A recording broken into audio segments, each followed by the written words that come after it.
Hello student, this is Dr. Monica Agrawal. Welcome back to my YouTube channel Easy Management Classes.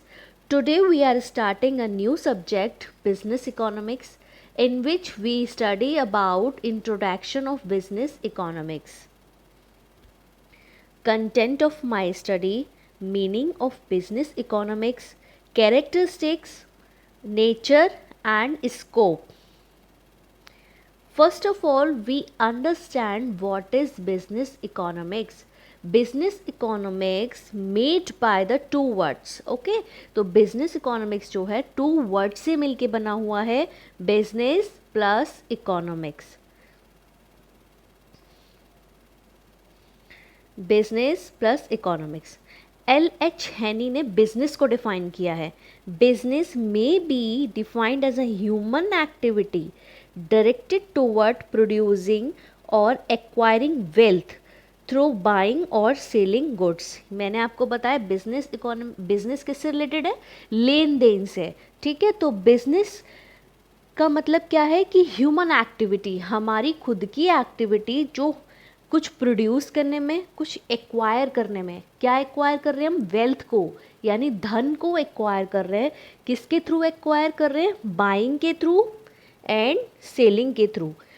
It means business का meaning क्या हुआ कि human activity है. ये क्या है? ह्यूमन एक्टिविटी है डायरेक्टेड टुवर्ड्स प्रोड्यूसिंग, यानी कुछ उत्पादन करना, और एक्वायरिंग वेल्थ, उत्पादन के थ्रू आप कुछ वेल्थ यानी धन इकट्ठा करना चाहते हो. किसके थ्रू? जो आपने प्रोड्यूस किया है उसको खरीद कर और उसको बेच कर, यानी बाइंग एंड सेलिंग के थ्रू वेल्थ को एक्वायर करना. ठीक है, इसे हम क्या बोलेंगे? बिजनेस बोलेंगे. अब F.A. वॉकर ने इकोनॉमिक्स का मीनिंग दिया है. Economics is that body of knowledge which related to wealth. तो इकोनॉमिक्स क्या है? Knowledge of wealth. ठीक है, नॉलेज किस क्या है? Knowledge of wealth. तो हमने बिजनेस का मीनिंग समझा. बिजनेस क्या है? बिजनेस एक ह्यूमन एक्टिविटी है टुवर्ड प्रोड्यूसिंग और एक्वायरिंग वेल्थ थ्रू बाइंग और सेलिंग गुड्स. और इकोनॉमिक्स क्या है? Economics is that body of knowledge. ठीक है, नॉलेज है which are related to wealth, जो किससे रिलेटेड है? आपकी वेल्थ से रिलेटेड है.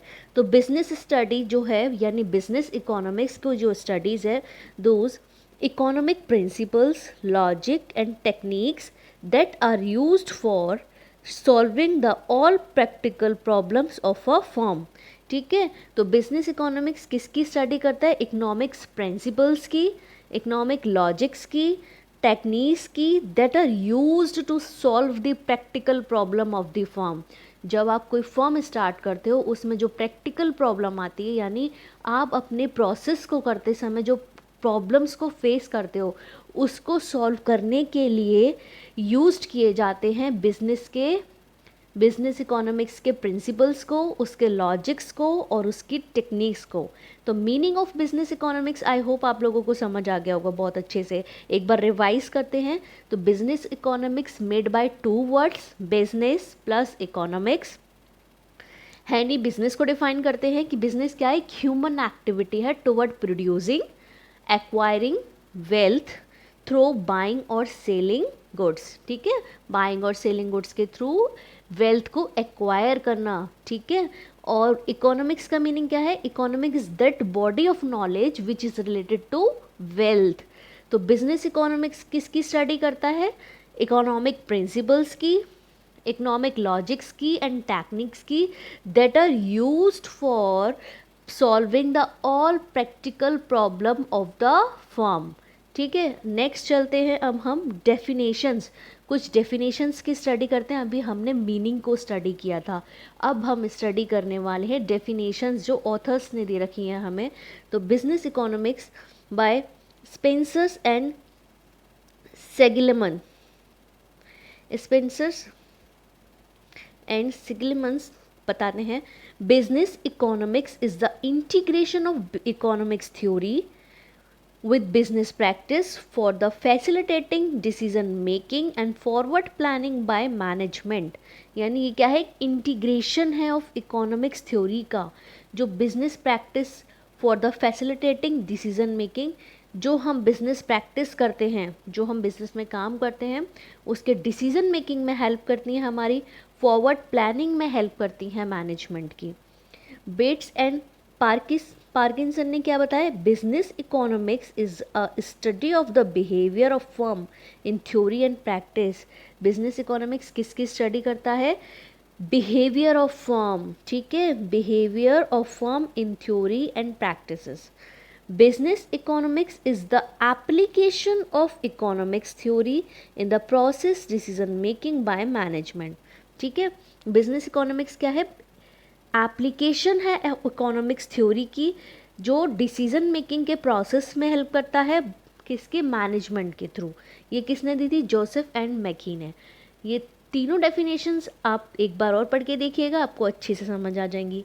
एक बार और रिवाइज करती हूँ। फर्स्ट है, business economics is the integration of economics theory with business practice for the facilitating decision making and forward planning by management।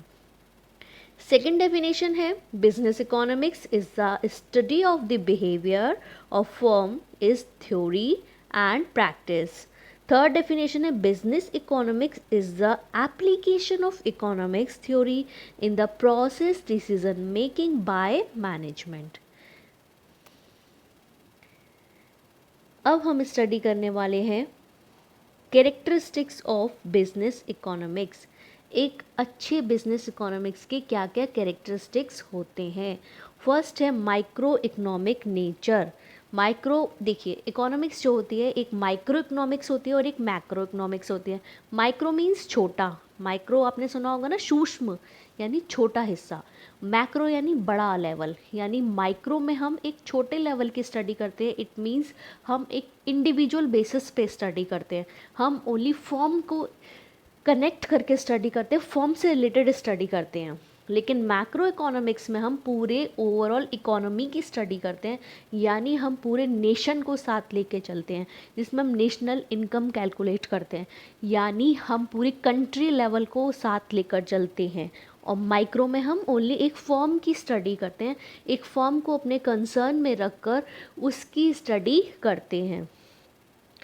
Micro economic nature related with the study of an individual, यानी micro है, छोटा है, सूक्ष्म है, it means हम एक individual level की study करते हैं। Studies the problem of a form and not of the whole economy, यानी हम इसमें किसकी स्टडी कर रहे हैं? ओनली एक फॉर्म की स्टडी कर रहे हैं, उससे रिलेटेड प्रॉब्लम्स को सॉल्व कर रहे हैं, एक फॉर्म से related principles, logics and techniques की स्टडी कर रहे हैं माइक्रो इकोनॉमिक्स में। और इसमें हम ओवरऑल यानी होल इकोनॉमी की स्टडी नहीं कर रहे हैं। तो माइक्रो इकोनॉमिक नेचर समझ आया कि it is the study of only a one form, it is the study of the individual study, it is the study the problems of a form, not of the whole economy. Next आता है integration of business practice. Integration of business practice का meaning है कि ये एक integration है combined principles का, ठीक है। Combined principles has used in business economics which has known as principles of a form, यानी बहुत सारे प्रिंसिपल्स होते हैं जो बिजनेस इकोनॉमिक्स में यूज़ होते हैं, जिनको हम फॉर्म के प्रिंसिपल्स बोलते हैं, क्योंकि हम इसमें माइक्रो लेवल की स्टडी कर रहे हैं, यानी फॉर्म की स्टडी कर रहे हैं। तो प्रिंसिपल्स किससे रिलेटेड हुए? फॉर्म से रिलेटेड हुए। The theories provide guidelines in daily activities of the firm. जो ये थ्योरीज़ हैं, जो ये प्रैक्टिसेस हैं, जो ये प्रिंसिपल्स हैं, हमें किसके लिए गाइडलाइन करते हैं? हमें एक फॉर्म से रिलेटेड एक्टिविटीज़ की, जो डे टू डे एक्टिविटीज़ हैं, उनके लिए गाइडलाइन देते हैं। And practicably it is the key of for success, ठीक है। तो ये क्या है? हमारी सक्सेस का की है। All the affecting factor should keep in mind at the time of all decision making.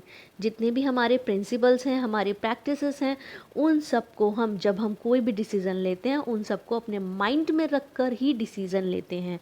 तो जो बिजनेस इकोनॉमिक्स का कैरेक्टरिस्टिक्स है वो है इंटीग्रेशन ऑफ बिजनेस प्रैक्टिसेस, यानी हमें कंबाइंड प्रिंसिपल्स की स्टडी करती हैं, जिसमें हम जो day to day activities of the firm की, उनको करने के लिए हमें गाइडलाइन करती हैं ये प्रैक्टिसेस, और यही हमारी की सक्सेस का मंत्र है। ठीक है, all the effecting factor should keep in mind, जितने भी हमारे इफेक्टिंग फैक्टर हैं हमारी फर्म के, उनको हम अपने माइंड में रख कर अपने डिसीजंस को कंटिन्यू करते हैं। नेक्स्ट आता है प्रिस्क्रिप्टिव नेचर, यानी एक चीज़ याद रखना, जो बिजनेस इकोनॉमिक्स है प्रिस्क्रिप्टिव होती है, डिस्क्रिप्टिव नहीं होती। ठीक है, यानी कि business economics is prescriptive not descriptive, it is a ideal science. It suggested how economic principles and economic analysis can be applied in policy formulation, decision making and future planning। ठीक है, तो जो हमारी इकोनॉमिक्स है वो क्या है, prescriptive है, डेस्क्रिप्टिव नहीं है। ये एक आइडियल साइंस है जिसमें हम इकोनॉमिक्स के प्रिंसिपल्स, इकोनॉमिक एनालिसिस को एनालाइज करते हैं, अप्लाइड करते हैं पॉलिसी फॉर्मुलेशन में, डिसीजन मेकिंग में एंड फ्यूचर प्लानिंग में। यानी जो हमारे प्रिंसिपल्स हैं हम उनको कहाँ अप्लाई कर रहे हैं, कोई भी पॉलिसी बना रहे हैं तो उसमें हम उसे इन्वॉल्व करेंगे, कोई डिसीजन मेकिंग है तो उनको अपने माइंड में रखेंगे उन प्रिंसिपल्स को, कोई फ्यूचर प्लानिंग करनी है तब भी हम उनको अपने साथ लेकर चलते हैं। किसको, अपने प्रिंसिपल्स को, बिजनेस इकोनॉमिक्स के प्रिंसिपल्स को। फॉरवर्ड प्लानिंग, अब आप लोगों को पता है, हमने अभी ही प्रिस्क्रिप्टिव नेचर में पढ़ा है कि ये एक आइडियल साइंस है। ठीक है, यहाँ पर हम फ्यूचर या फॉरवर्ड प्लानिंग करते हैं आगे की। It is a main function of business manager, जो फॉरवर्ड प्लानिंग है वो बिजनेस मैनेजर का एक मेजर फंक्शन है। All decisions concern with material demand wages are include in the forward planning. Forward planning के रिगार्डिंग हम किन किन चीज़ों को कंसर्न करते हैं, मटेरियल से रिलेटेड कंसर्न करते हैं कि मटेरियल कहाँ से आएगा, हमें अपने बिजनेस को जब चलाना है तो डिमांड कैसे आएगी मार्केट में, उसकी वेजेस कैसे हम प्रोवाइड करेंगे, ये सब चीज़ें किस में आती है, फॉरवर्ड प्लानिंग में। नेक्स्ट आता है इम्पॉर्टेंस ऑफ मैक्रो इकोनॉमिक्स, क्योंकि मैंने आपको पहले ही बताया कि बिजनेस इकोनॉमिक्स में हम माइक्रो लेवल की स्टडी करते हैं, इंडिविजुअल लेवल की स्टडी करते हैं, हम लोग फर्म से रिलेटेड स्टडी करते हैं, लेकिन एक फर्म की स्टडी हमें मैक्रो लेवल पर इम्पोर्टेंस प्रोवाइड करती है। अगर एक फर्म ग्रो करती है तो वो किसको ग्रो कर रही है, हमारी इकोनॉमी को ग्रो कर रही है, हमारे कंट्री को ग्रो कर रही है। तो business managers study all the activities and environment of the firm by the help of macroeconomics। तो बिजनेस मैनेजर को किसकी स्टडी करनी होती है, उन सारी एक्टिविटीज़ की स्टडी करनी होती है, इन्वायरमेंट की स्टडी करनी होती है जो हमारे मैक्रो इकोनॉमिक्स को हेल्प करती है। An individual firm is a small part of the whole economy, क्योंकि माइक्रो इकोनॉमिक में हम इंडिविजुअल लेवल की स्टडी करते हैं तो वो क्या है, एक स्मॉल पार्ट है होल इकोनॉमी का। Hence every business manager should keep in mind all internal and external factors which are useful for the firm. अब हम एक फर्म की स्टडी करेंगे तो उस फर्म की स्टडी में हमें क्या करना होगा, हमें इंटरनल फैक्टर्स जिनको हम कंट्रोल कर सकते हैं, जो हमारी फर्म से रिलेटेड होते हैं। इंटरनल फैक्टर्स कौन से होते हैं, जैसे रॉ मटेरियल हमारे कंट्रोल में है, वेजेस हमारे कंट्रोल में है, ठीक है, और कैपिटल हमारे कंट्रोल में है, हमें कितनी यूज़ करनी है। लेकिन एक्सटर्नल फैक्टर्स कौन से, वो पॉलिटिकल फैक्टर्स, गवर्नमेंट चेंज होती है, ये हमारे कंट्रोल में नहीं है।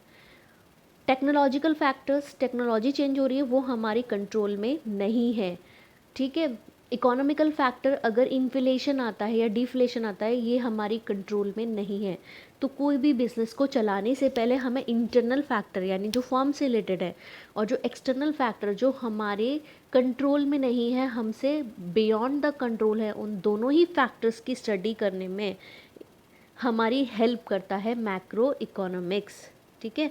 तो हमने इसमें किस किस की स्टडी की, कैरेक्टरिस्टिक्स ऑफ बिजनेस इकोनॉमिक्स में micro economic nature, integration of business practice, prescriptive nature, forward planning and importance of macro economics.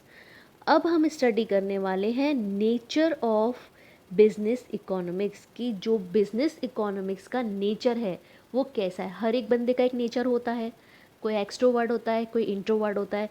ऐसे ही बिजनेस इकोनॉमिक्स एक सब्जेक्ट है, तो उसका भी एक अपना नेचर है, वो किस प्रकृति का है वो, ठीक है। तो उसकी प्रकृति को समझने के लिए भी हमें कुछ पॉइंट्स याद करने पड़ेंगे, कुछ पॉइंट्स को समझना पड़ेगा। तो नेचर ऑफ बिजनेस इकोनॉमिक्स का फर्स्ट पॉइंट है business economics as an art. Business economics क्या है? एक आर्ट है, ठीक है। वो कैसे है? क्योंकि यहाँ पर हम optimum use of available resources of the firm for fulfilment of the desired objective, ठीक है। आप जानते हैं कि जो हमारे रिसोर्सेज हैं, ठीक है, वो क्या है? लिमिटेड है।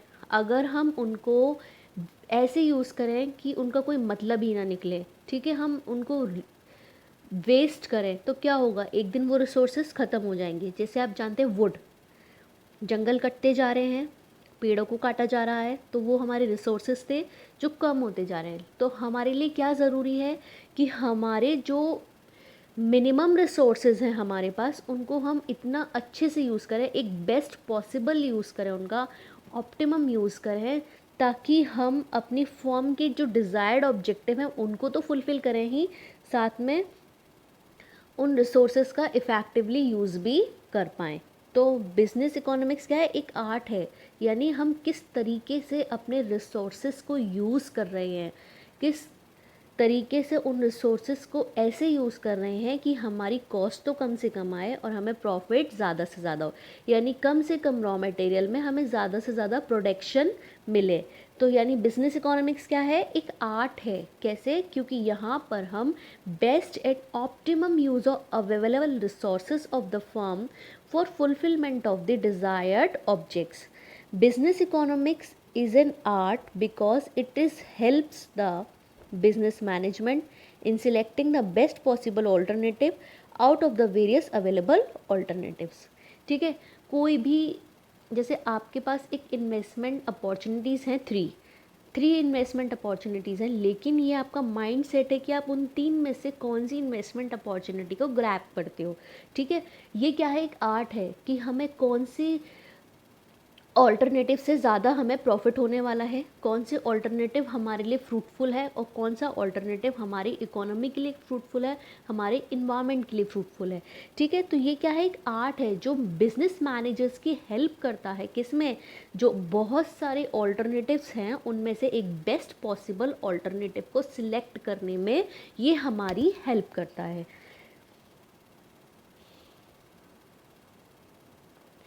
नेक्स्ट आता है आपका business economics as a real science. Art तो है लेकिन इसके अंदर साइंस भी है। क्यों है साइंस? क्योंकि साइंस का मतलब क्या होता है? साइंस का मतलब होता है systematic analysis and study of any subject. Science का मतलब क्या है? एक सिस्टमैटिक एनालिसिस है। हम वहाँ पर एक्सपेरिमेंट्स करते हैं, लेबॉरेटरीज़ में जाते हैं जहाँ पर हम एक सिस्टमैटिक वे को फॉलो करके अपने एक्सपेरिमेंट को कंडक्ट करते हैं। तो साइंस का मतलब क्या हुआ? Systematic analysis and study of any subject. तो बिजनेस इकोनॉमिक्स क्या है? एक रियल साइंस है। क्यों है? Because it is describes the relationship between cause and effect, ठीक है। साइंस में क्या होता है? किसी चीज़ का कारण क्या है और उसके इफ़ेक्ट क्या होंगे, ठीक है। जैसे आपको कोविड आया, ठीक है, कोविड में आपको फीवर आया, इसके कॉजेज़ क्या हैं? पहले हम कारण क्या थे जिसकी वजह से कोविड फैल रहा था? क्यों फैल रहा था कोविड? क्योंकि इसमें ये एक इंडिविजुअल से दूसरे इंडिविजुअल में ट्रांसफ़र करता है। अगर हम उसके पास बैठते हैं, उसके पास छींकते हैं, उसके पास ब्रेथ लेते हैं, तो ये क्या हुआ? कॉजेज़ हो गए। इसके इफ़ेक्ट क्या हो गए? अगर आपको कोविड होता है तो उससे आपको फीवर आएगा, ठीक है, आपका गला बंद हो जाएगा या आपकी खांसी या जुकाम हो जाएंगे। ये क्या है? इफ़ेक्ट। ये साइंस की स्टडी हो गई क्योंकि वहाँ पर कॉज एंड इफ़ेक्ट के रिलेशनशिप बताई जाती हैं, ठीक है। अब इकोनॉमिक्स में क्या होता है? यहाँ पर भी साइंस को फॉलो किया जाता है कि किसी भी, अगर कोई फर्म है वहाँ पर प्रोडक्शन कम हुआ तो क्यों कम हुआ, रीज़न क्या थे जिसकी वजह से प्रोडक्शन कम हुआ? या तो हमारी लेबर ने ठीक से वर्क नहीं किया, या फिर हमारी टेक्नोलॉजी एब्सोल्यूट हो गई, कुछ भी हो सकते हैं कारण। अब उसके इफ़ेक्ट क्या पड़ेंगे, इफ़ेक्ट पड़ेंगे अगर हम ठीक से प्रोडक्शन नहीं करेंगे तो हमारी डिमांड कम हो जाएगी, मार्केट में हमारी वैल्यू कम हो जाएगी। ये क्या हुए, इफ़ेक्ट हो गए। तो बिजनेस इकोनॉमिक्स क्या है, रियल साइंस है, यहाँ पर साइंस की तरह स्टडी की जाती है। Hence it has more part of ideal science than real science. यहाँ पर आइडियल साइंस को ज़्यादा फॉलो किया जाता है रेदर देन रियल साइंस। ठीक है, बिजनेस इकोनॉमिक्स क्या है, रियल साइंस है, यहाँ पर साइंस की तरह कॉज एंड इफेक्ट रिलेशनशिप बताए जाते हैं, इसीलिए इसे रियल साइंस कहा जाता है। Business economics as an ideal science, business economics एक आइडियल साइंस भी कैसे, क्योंकि यहाँ पर फोरकास्टिंग की जाती है। किसी भी ऑर्गेनाइजेशन की सक्सेस का की मंत्र क्या है, फोरकास्टिंग। ठीक है, कोई भी ऑर्गेनाइजेशन के लिए ज़रूरी है कि वो फोरकास्टिंग करे पहले से। फोरकास्टिंग का मतलब क्या होता है, एक एस्टिमेटेड अजम्पशन लगाना कि फ्यूचर में क्या होने वाला है। ठीक है, उसको बोलते हैं हम forecasting. All the policies of the firm determine on the basis of forecasting. जितनी भी पॉलिसीज़ हम बनाते हैं अपनी फर्म के लिए वो किस पर डिपेंड होती है, फोरकास्टिंग पर डिपेंड होती हैं। Instead of economic theory their analysis more importance is given to practically of these theories in the decision making, such as what should be the output of the firm and what will be the demand of firm product। ठीक है, अब इसमें क्या हमने बताया कि आप इसमें किसकी स्टडी करने वाले हैं, कि आप एक ये देख रहे हो कि आपका आउटपुट कितना प्रोड्यूस हो रहा है फॉर्म में और उसकी डिमांड कितनी है। अगर आप आउटपुट ज़्यादा प्रोड्यूस कर रहे हो एज़ कम्पेयर टू डिमांड तो क्या होगा, आपका प्रोडक्ट वेस्ट है, फालतू में आपकी जो मनी है वहाँ ब्लॉक हो रही है। लेकिन अगर आप प्रोडक्शन कम करते हो, आउटपुट कम है और डिमांड ज़्यादा है, तो वो क्या होगा, आपके लिए फ्रूटफुल नहीं है, क्योंकि आप उतनी कमाई नहीं कर पा रहे, क्योंकि आपके पास प्रोडक्ट ही नहीं है। ये भी आपके लिए लॉस की बात कर रहा है। ठीक है, तो इसमें आपको क्या करना है कि आपको फोरकास्टिंग करनी है कि आपकी मार्केट में डिमांड कितनी है और आपको उसके अकॉर्डिंग कितना प्रोड्यूस करना है, आपके पास कितना आउटपुट होना चाहिए। तो बिजनेस इकोनॉमिक्स क्या है, एक आर्ट है, एक रियल साइंस है और एक आइडियल साइंस है। ठीक है, अब हम स्टडी करते हैं scope of business economics. Scope of business economics यानी इसका दायरा कहाँ तक है। समझ आया आपको कि जो बिज़नेस इकोनॉमिक्स है कहाँ कहाँ तक फैला हुआ है। बिज़नेस इकोनॉमिक्स में हम किस किस चीज़ की स्टडी करने वाले हैं आगे। तो business economics related to demand analysis and demand forecasting. ठीक है, बिज़नेस इकोनॉमिक्स में हम सबसे पहले हमने अभी नेचर में भी पढ़ा कि हम forecasting is the major function of business economics. तो यहाँ पर हम फोरकास्टिंग की स्टडी करते हैं और डिमांड एनालिसिस की स्टडी करते हैं। तो डिमांड एनालिसिस में हम किस किस चीज़ों की स्टडी करने वाले हैं, law of demand, demand curve क्या होता है, elasticity of demand, determinants of demand, types of demand and demand forecasting are include in the demand analysis and demand forecasting. यानी हम इसमें किसको समझने वाले, लॉ ऑफ डिमांड क्या होता है, means law of demand means inverse relationship between demand and price. अगर प्राइस इंक्रीज होगा तो डिमांड डाउन हो जाएगी और अगर डिमांड इंक्रीज होती है तो प्राइस डाउन हो जाएगा। डिमांड कर्व की स्टडी करेंगे, इलास्टिसिटी ऑफ डिमांड जिसमें हम डिग्री ऑफ डिमांड की स्टडी करेंगे, डिटर्मिनेंट्स ऑफ डिमांड की स्टडी करेंगे, types of demand and demand forecasting की स्टडी करेंगे। नेक्स्ट हम बिजनेस इकोनॉमिक्स में कॉस्ट एनालिसिस। कॉस्ट एनालिसिस किससे रिलेटेड होगी, फॉर्म से रिलेटेड होगी, क्योंकि बिजनेस इकोनॉमिक्स माइक्रो इकोनॉमिक्स की बात करता है, एक इंडिविजुअल फॉर्म की स्टडी की बात करता है। इसमें हम किस किस चीज़ की स्टडी करने वाले हैं, कॉन्सेप्ट ऑफ कॉस्ट क्या है, कॉस्ट कर्व क्या है, कॉस्ट एनालिसिस क्या है। Under the cost analysis we analyse the causes of change in cost, यानी क्या रीज़न है जिसकी वजह से कॉस्ट चेंज होती है। ठीक है, जो बिजनेस इकोनॉमिक्स में हम demand analysis, demand forecasting, cost analysis की स्टडी करेंगे। नेक्स्ट हम करेंगे study output analysis. Output analysis is necessary for proper profit planning. Output analysis always measures in physical unit. Output को हम किस में मेज़र कर रहे हैं, हम कुछ प्रोड्यूस कर रहे हैं तो उसकी एक फिज़िकल फॉर्म होगी। अगर हम एक चेयर बनाने की कंपनी खोलते हैं तो हमारे पास कितनी चेयर हैं, ये क्या हुआ, हमारा आउटपुट ही तो हुआ। तो उसको हम मेज़र किस में करें, एक फिज़िकल यूनिट में स्टडी कर रहे हैं। Following topics include in output analysis law of return, production function, iso product curve analysis. इसमें हम किसकी स्टडी करेंगे, प्रोडक्शन फंक्शंस की स्टडी करेंगे, लॉ ऑफ रिटर्न की स्टडी करेंगे and iso product curve analysis की स्टडी करेंगे। पॉलिसी यानी प्राइस पॉलिसीज़ जब आउटपुट एनालिसिस कर रहे हैं हम, तो हम उसके प्राइस की भी तो स्टडी करेंगे ना। तो इसमें हम किसकी स्टडी करेंगे, प्राइस क्या है, अर्निंग ऑफ द फर्म, ठीक है। Hence price policies are necessary for every firm, क्योंकि प्राइस डिटर्मिनेशन करना it is very important for any business organisation, ठीक है। तो in which include price policies, price system, price discrimination and price determinants. हम किसकी study करने वाले हैं, प्राइस पॉलिसीज़ की स्टडी करेंगे, price systems, price discrimination and price determinants. Next आता है प्रॉफिट प्लानिंग। अब आपने आउटपुट की एनालिसिस कर ली, प्रॉफिट की एनालिसिस करना बाकी है जब आपने प्राइस की डिटर्मिनेशन कर ली है। तो प्रॉफिट क्या है, किसी भी ऑर्गेनाइजेशन का फर्स्ट ऑब्जेक्टिव क्या होता है, profit. Profit is the measurement of success of each firm. किसी भी फर्म का जो मेजरमेंट है वो प्रॉफिट के बेसिस पे किया जाता है, जिसके हम प्रॉफिट फोरकास्ट करते हैं। Method of profit measurement, profit policies are studies. तो प्रॉफिट मैनेजमेंट में हम लोग profit forecasting, methods of profit measurements and profit policies की स्टडी करेंगे।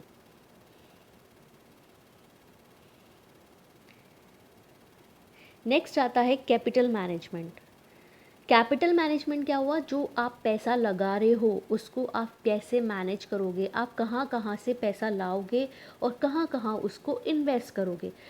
कैपिटल आप कहाँ कहाँ से ला सकते हो, या तो ओनर अपनी कैपिटल को यूज़ कर सकता है, अपने पैसे को लगाकर बिजनेस खोल सकता है, या वो इक्विटी शेयर्स इशू कर सकता है, या फिर प्रेफरेंस शेयर इशू कर सकता है, या फिर वो लोन भी ले सकता है, या फिर वो डिवेंचर्स भी इशू कर सकता है। ये क्या है, एक सर्किल है कि हमें कैपिटल कहाँ कहाँ से लानी है जो चीपर सोर्स ऑफ फाइनेंस बने, यानी उस जिस पर हम कम से कम इंटरेस्ट दें, और कहाँ कहाँ पर उसको इन्वेस्ट करना है ताकि हम ज़्यादा से ज़्यादा प्रॉफिट को कमा सकें। तो प्रॉफिट देखना है कैपिटल के थ्रू। Capital is the life power of the business, stable success of the firm depend on the good capital management. Following topics are include in capital management. Cost of capital, यानी कोई capital आपने use की है, यानी किसी से जो capital ली है उस पर आप कितनी रिक्वायर रेट ऑफ रिटर्न दे रहे हैं, यानी अगर आपने लोन लिया है तो आप उस पर इंटरेस्ट दे रहे हैं, ये क्या हुआ, कॉस्ट ऑफ कैपिटल। आपकी फर्म के लिए वो कॉस्ट हो गई, क्योंकि आपने अगर 10 लाख रुपए गवर्नमेंट के यूज़ किए, 10 लाख रुपए बैंक के यूज़ किए, तो आप अगर उस पर 10,000 रुपये की ब्याज दे रहे हो तो वो 10,000 रुपये क्या हो गई, उस कैपिटल की कॉस्ट हो गई, ठीक है। रेट ऑफ रिटर्न, यानी जो कैपिटल आपने लगाई है वो आपको कितने % का रिटर्न प्रोवाइड कर रही है। Allotment of capital, allotment of capital means कि आप कैसे कैपिटल को अलॉट कर रहे हो किस किस इन्वेस्टमेंट में। और capital budget, capital budget means आपका जितनी भी खर्चे हैं उसके साथ आप अपने पास जो अर्निंग हुई है उसको मैच करते हैं कैपिटल बजटिंग के थ्रू। नेक्स्ट आता है मैक्रो इकोनॉमिक्स। मैक्रो इकोनॉमिक्स में आप फॉर्म के लिए किसकी स्टडी करते हो, एक्सटर्नल फैक्टर्स की। मैंने आपको पहले भी बताया था कैरेक्टरिस्टिक्स में कि ये मैक्रो इकोनॉमिक्स को भी हेल्प करता है। कैसे, क्योंकि हमारी जो फॉर्म है वो इंटरनल फैक्टर के अकॉर्डिंग नहीं बल्कि एक्सटर्नल फैक्टर से भी इफेक्ट करती है। एक्सटर्नल फैक्टर्स क्या होते हैं हमारे, जैसे ट्रेड साइकिल हो गया, national income, industrial policy, tax policy and labour policy, ठीक है। तो हम इसमें इसकी भी स्टडी करते हैं, क्योंकि एक फॉर्म इंटरनल फैक्टर्स के साथ साथ एक्सटर्नल फैक्टर से भी इफेक्ट होती है, इसीलिए इसमें हम मैक्रो इकोनॉमिक्स की भी स्टडी करते हैं। हम ट्रेड साइकिल को समझते हैं, नेशनल इनकम को समझते हैं, इंडस्ट्रियल पॉलिसी को समझते हैं, टैक्स पॉलिसीज़ को समझते हैं और लेबर पॉलिसीज़ को। Economic policy of state, Economic policies of a state are also included in the scope of business economics because these policies are influence the activities of the firm. Hence, all the manager of the firm should have possessed the knowledge of all government policies such as monetary policy, taxation policy and fiscal policies. ठीक है, कोई भी business है इन सारी policies से भी effect होता है. मॉनेटरी पॉलिसीज़ हैं जो गवर्नमेंट निकालती है, फिजिकल पॉलिसीज़ हैं एंड टैक्सेशन पॉलिसी है. तो हमें बिजनेस इकोनॉमिक्स में इन सारी चीज़ों की भी स्टडी करनी होती है कि हमारी जो बिज़नेस है वो किस किस चीज़ से इफ़ेक्ट हो रहा है. हमें डिमांड की स्टडी करनी है, हमें कॉस्ट एनालिसिस करनी है, हमें प्राइस एनालिसिस करना है, हमें आउटपुट एनालिसिस करना है, हमें प्रॉफिट एनालिसिस करना है, हमें कैपिटल मैनेजमेंट करना है, मैक्रो इकोनॉमिक्स को समझना है and economic policy of state को समझना है. These are the scope of business economics. I hope आपको स्कोप ऑफ बिजनेस इकोनॉमिक्स बहुत अच्छे से समझ आ गया होगा. अगर ये वीडियो आपको अच्छा लगे तो इसे लाइक, शेयर्स एंड कमेंट्स करना मत भूलेगा और इस चैनल को सब्सक्राइब भी कीजिएगा. Thank you so much everyone.